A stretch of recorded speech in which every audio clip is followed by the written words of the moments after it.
Still be best friends even if you don't work as roommates? Hello, Hayes. My two best friends recently told me that they don't think we should live together again next year. Let's call them Liz and Grace. They went to high school together and were freshman year roommates. I met them when school started, and we've been an inseparable trio ever since.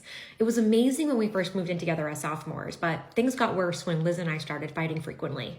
We both struggle with anxiety and tend to set each other off. I thought things were getting better, but then they approached me about this. Liz cried and explained that she's terrified of losing me and is scared that we'll resent each other if we live together again. They reassured me that they still want to be friends and hang out all the time, just like last year. I love them so much, and I agree that my anxiety has been worse since we became roommates, but I feel sad because they still plan to live with each other. I feel alone, and I'm scared that they're going to abandon me. I don't know if I should find new roommates or live alone because I still want to see them as my best friends. They're each other's North Star besties, but they're both mine. Should I try to pull away and find a new North Star bestie?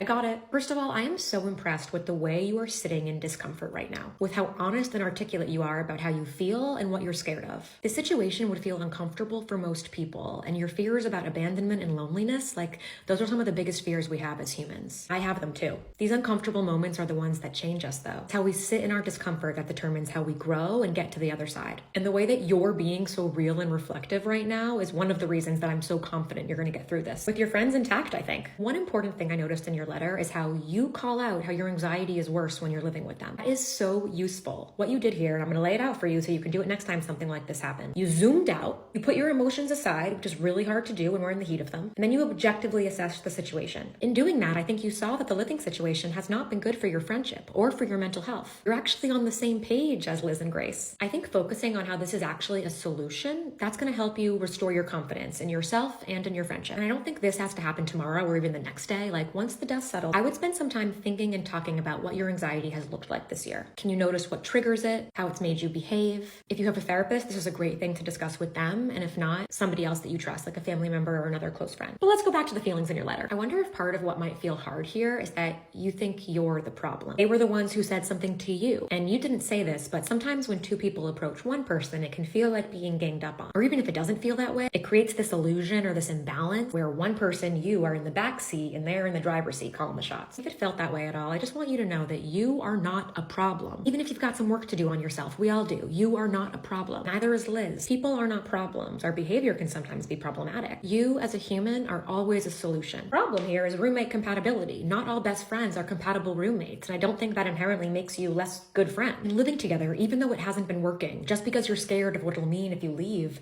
that's never going to give you the result you want. But moving out might. It worked last year. Have faith that it'll work again. Your final question, do I need to pull away and find a new North Star bestie? I don't think you need to pull away because it sounds like there's still love and respect in this friendship, even though you're navigating some discomfort right now.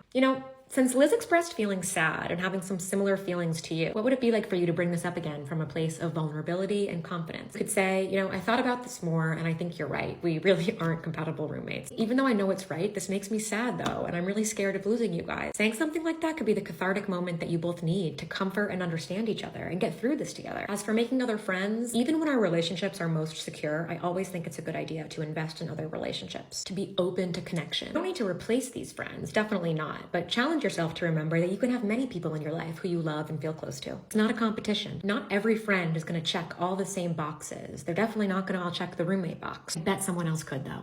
You're going to be just fine.